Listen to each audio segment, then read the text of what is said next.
भाजपा के इस दिग्गज नेता ने किया दावा, इरफान अंसारी इस कारण से कभी नहीं बन पाएंगे मंत्री।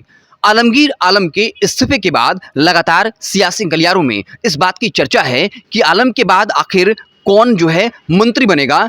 इस रेस में कई लोग शामिल हैं, इरफान अंसारी हो, दीपिका सिंह पांडे हो, अंबा प्रसाद का नाम भी चल रहा था। हालांकि अंबा प्रसाद ने खुद कह दिया कि वो मंत्री की रेस में नहीं है और चूंकि ये मंत्रालय अल्पसंख्यक समाज के पास था, इसलिए किसी अल्पसंख्यक समाज के नेता को ही मंत्री बनना चाहिए। दीपिका सिंह पांडे का नाम चल रहा है। लेकिन अब आपको बताते हैं कि भाजपा के किस दिग्गज नेता ने इरफान अंसारी के बारे में क्यों कहा कि वो कभी मंत्री नहीं बन सकते हैं।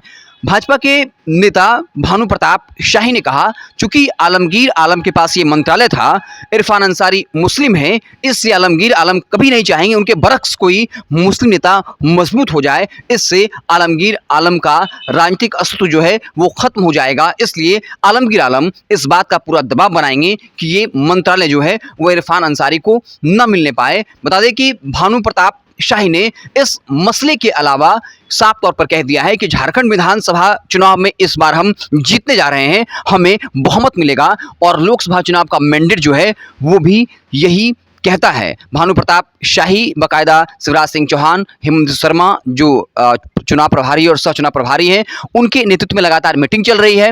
जितने भी नेता हैं, चाहे वो सांसद हो, विधायक हो, जिला अध्यक्ष हो, पार्टी कार्यकर्ता हो, उनके साथ मीटिंग चल रही है और हर सीट को लेकर रणनीति बन रही है। वो तमाम एजेंडा सेट हो रहा है। जिस एजेंडे पर, जिस मसले पर, जिस मुद्दे पर बाकायदा बीजेपी को माहौल बनाना है और ये पूरा चुनाव लड़ना है। बता दें शिवराज सिंह चौहान, हेमंत शर्मा बाकायदा जो है वो अब झारखंड में अड्डा जमाए हुए हैं और इस बात का ऐलान कर दिया है कि झारखंड की जनता जो है वो यहाँ की सरकार से त्रस्त है, करप्शन से त्रस्त है और भाजपा की तरफ एक आशा के साथ देख रही है। तो भानु प्रताप शाही ने बाकायदा जो है इरफान अंसारी पर कमेंट करने के साथ साथ ये कहा कि आप समझिए कि यहाँ पर की सरकार जो कितनी भ्रष्ट है।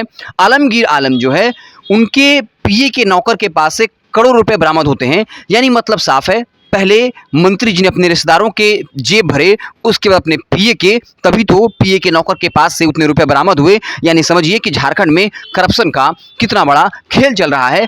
और इस सवाल के जवाब में कहा कि हेमंत सोरेन को जेल में बंद करने से क्या नुकसान हुआ है।